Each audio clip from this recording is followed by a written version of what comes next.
Good morning everyone. વિદ્યાર્થી મિત્રો, કેમ છો તમે બધા? આજની આ પરિસ્થિતિને કારણે આપણે ઘરે બેઠા ઓનલાઈન જ ભણવાનું છે. અમે લોકો વિડીયોઝ સ્કૂલ દ્વારા અપલોડ કરવામાં આવે છે તમામ વિષયોના.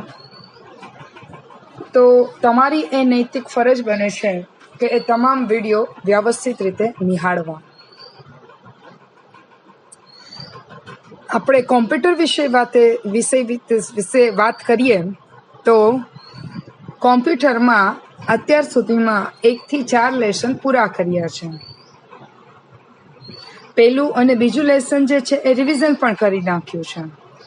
ત્રીજા અને ચોથાનું રિવિઝન બાકી છે. ચોથું લેસન હજી હમણાં જ કમ્પ્લીટ કર્યું. ત્રીજાનું રિવિઝન એટલે બાકી રાખ્યું હતું અને ચોથું ચાલુ કરી દીધું હતું કે મને એવી આશા હતી કે આપણે સપ્ટેમ્બરમાં સ્કૂલ ચાલુ થઈ જશે, એટલે સપ્ટેમ્બર એન્ડ સુધીમાં કે મિડ ઓફ સપ્ટેમ્બર સ્કૂલ ચાલુ થઈ જશે, એટલે ફેસ ટુ ફેસ જ હું તમને કરાવીશ, રિવિઝન એનું કરાવી દઈશ, એવું મને માઇન્ડમાં હતું. પણ હજુ જે પરિસ્થિતિ ઉત્પન્ન થઈ છે એને કારણે હજુ સ્કૂલ ક્યારે ચાલુ થશે તેનું નિશ્ચિતતા નથી. એટલે હવે એ પણ હું ત્રીજું અને ચોથા લેસનનું રિવિઝન પણ આના પછીના સેશનમાં કરાવી દઈશ. લાસ્ટ સેશનમાં મેં તમારું ચોથું લેસન પૂરું કર્યું છે, એટલે આજના આ સેશનમાં હું ચોથા લેસનના પ્રશ્નો તમને આપીશ.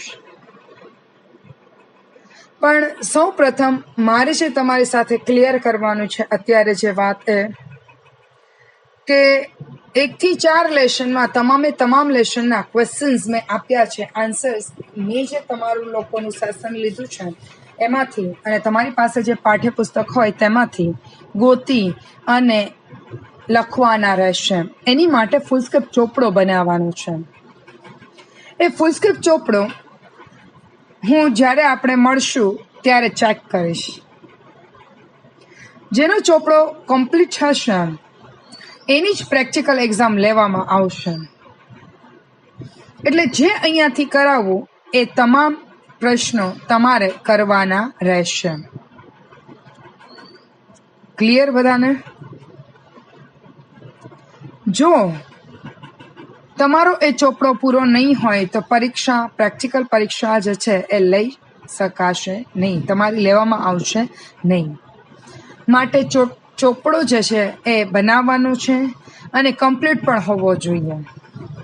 આપણે જ્યારે મળશું ત્યારે હું એ ચોપડો તમારો ચેક કરીશ. Is that clear everyone? હું શું કહેવા માંગુ છું તમને લોકોને ક્લિયર થઈ ગયું હશે? ઓકે. લેસન 4 જે મેં પૂર્ણ કર્યું છે એનું રિવિઝન, ત્રીજું અને ચોથું બંને લેસનનું રિવિઝન, એટલે એક સેશનમાં હું લઈ લઈશ. લેસન 4 સ્તરનો પરિચય, એના પ્રશ્ન અને જવાબ હું અત્યારે આપી રહી છું. પ્રશ્ન 1, સ્તર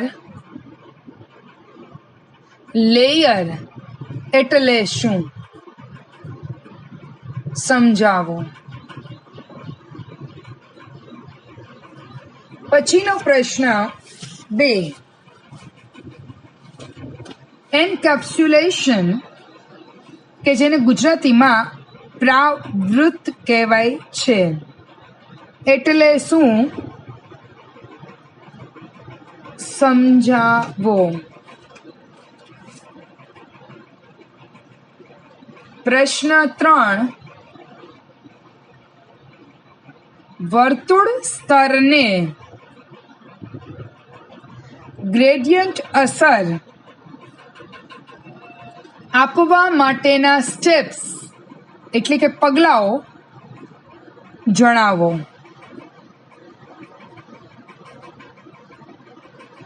પ્રશ્ન 4, ગ્રેડિયન્ટ એટલે શું? તેના પ્રકારો વિશે સમજૂતી આપો.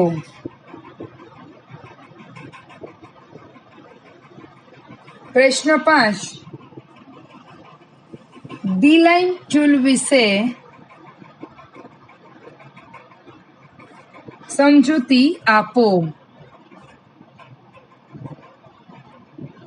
પ્રશ્ન 6.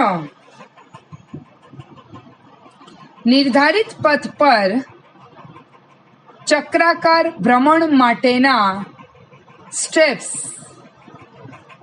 એટલે કે પગલાઓ જણાવો.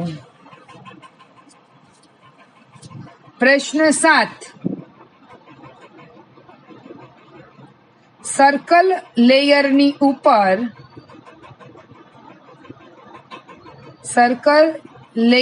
ઉપર એક નવું રોટેટ લેયર ઉમેરવા માટેના સ્ટેપ્સ લખો. પ્રશ્ન 8. ફાઇલનું પરિણામ શેની મદદથી જોઈ શકાય છે? આમ આ 8 પ્રશ્નોના જવાબ ફુલસ્કેપ ચોપડામાં લખવાના રહેશે અને પછી જ્યારે સૂચના આપવામાં આવે ત્યારે સ્કૂલે મળીએ ત્યારે લઈ આવવાના રહેશે અને જેનું કમ્પ્લીટ હશે એને જ પ્રેક્ટિકલ પરીક્ષામાં બેસવા દેવામાં આવશે. આઈ હોપ સો કે તમે સમજી ગયા હશો. આ જે પ્રશ્નો છે તે સબ્જેક્ટિવ છે એટલે એના જવાબ તમારે ચોપડામાં લખવાના છે. હવે ઓબ્જેક્ટિવ પ્રશ્ન જોઈએ. MCQ multiple choice question. નીચેના પૈકી કયો સ્તરનો પ્રકાર છે? A. Time bar, B. Gradient, C. Palette, D. Animate editing mode. સાચો જવાબ B. ગ્રેડિયન્ટ.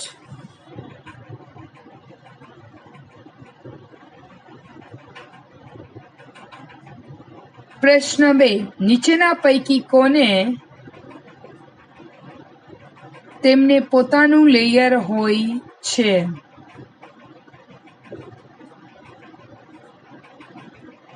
જવાબ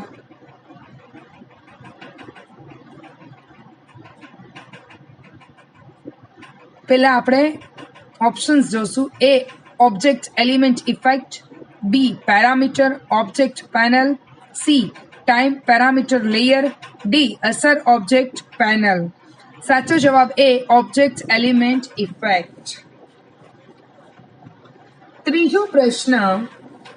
નીચેના પૈકી કઈ પેનલ સ્તરના પરિબળો દર્શાવે છે?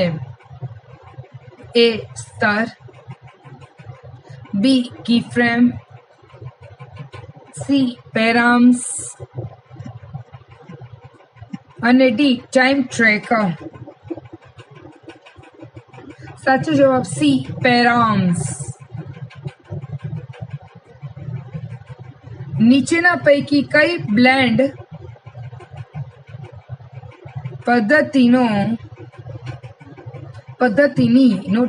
પદ્ધતિની સામાન્ય ગોઠવણી છે? A. Composite, B. Alpha over, C. Straight અને D. Straight on two. સાચો જવાબ A. કમ્પોઝિટ. પાંચમો પ્રશ્ન. નીચેના પૈકી કઈ લાક્ષણિકતાનો ઉપયોગ કરીને આપણે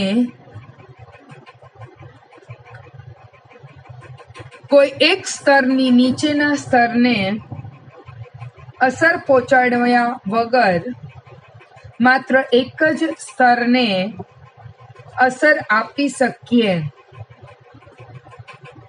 એ એન્કેપ્સ્યુલેશન, બી ગ્રુપ્સ, સી તત્વો અને ડી પ્રાચલ.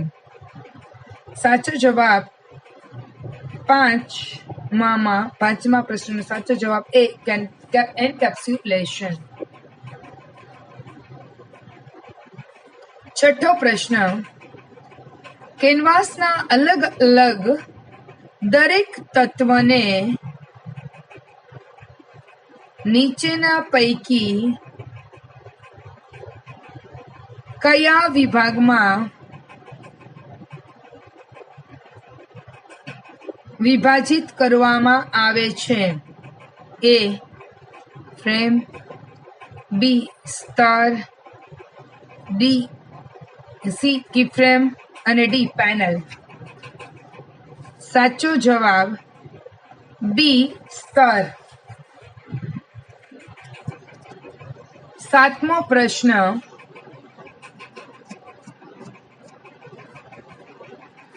ઓબ્જેક્ટના શિરોબિંદુને બી લાઇનના શિરોબિંદુ સાથે જોડવા માટે નીચે પૈકી કઈ લાક્ષણિકતાનો ઉપયોગ કરી શકાય છે?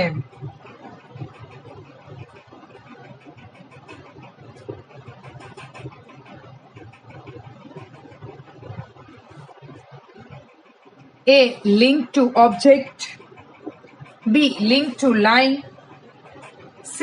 Link to B-line અને D. Link to vertex. સાચો જવાબ C. Link to B-line. આઠમો પ્રશ્ન, નીચે પૈકી કયું એન્કેપ્સ્યુલેશન ક્રિયા પછી બનાવવામાં આવતા નવા સ્તરને રજૂ કરે છે? Inline layer, inline frame, inline key frame અને ઇનલાઇન કેનવાસ. સાચો જવાબ ડી ઇનલાઇન કેનવાસ. નવમો પ્રશ્ન, દરેક સ્તરના નીચેના પૈકી ક્યાં પોતાના ભાગ હોય છે?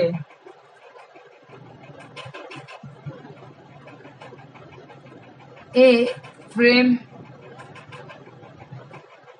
બી કી ફ્રેમ, સી પેરામીટર અને ડી પેનલ. સાચો જવાબ સી પેરામીટર. 10મો પ્રશ્ન,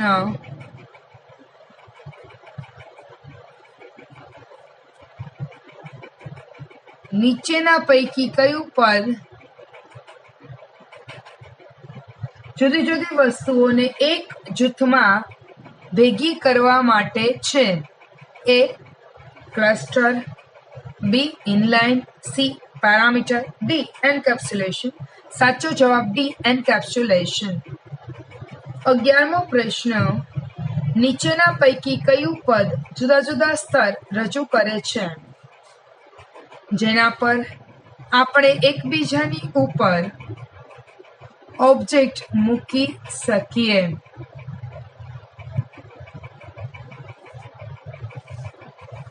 એ સ્તર, B frame, C parameter, D panel. સાચો જવાબ એ સ્તર. 12મો પ્રશ્ન, ગ્રેડિયન્ટ, બ્લર, ડિસ્ટોર્શન અને ફિલ્ટર કયા ભાગના પ્રકારો છે? A frame, B layer, C key frame, D panel. સાચો જવાબ બી લેયર.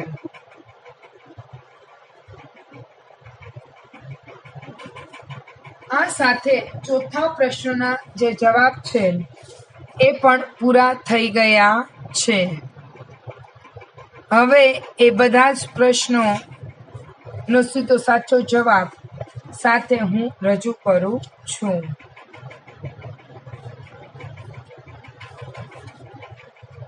નીચેના પૈકી કયો સ્તરનો પ્રકાર છે?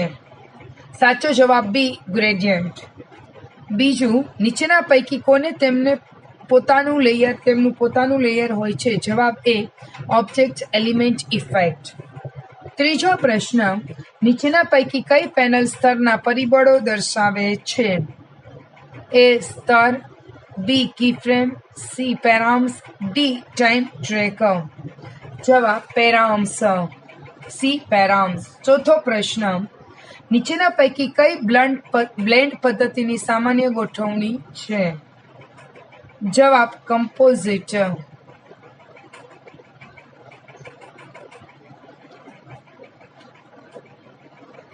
આઈ હોપ સો કે તમને સમજાતું હશે. પાંચમો પ્રશ્ન, નીચેના પૈકી કઈ લાક્ષણિકતાનો ઉપયોગ કરીને આપણે કોઈ એક સ્તરની નીચેના સ્તરને અસર પહોંચાડ્યા વગર માત્ર એક જ સ્તરને અસર આપી શકીએ છીએ?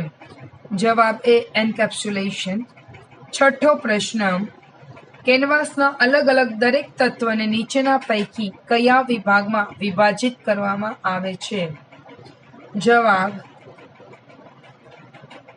સ્તર પરિચય. સાતમો પ્રશ્ન,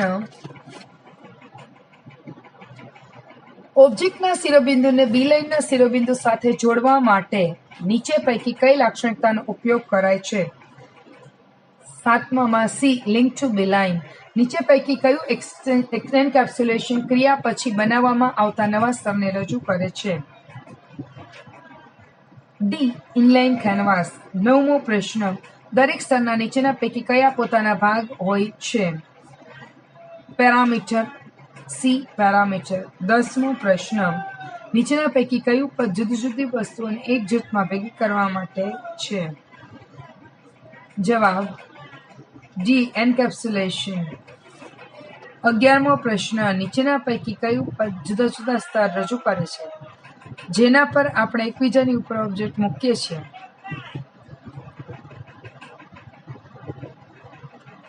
સાચો જવાબ એ, સ્તર, લેયર. 12મો પ્રશ્ન, ગ્રેડિયન્ટ, બ્લર, ડિસ્ટોર્શન અને ફિલ્ટર કયા ભાગના પ્રકારો છે? જવાબ બી, લેયર. આ સાથે તમારું ચોથું લેશનના ક્વેશ્ચન્સ પૂરા થાય છે.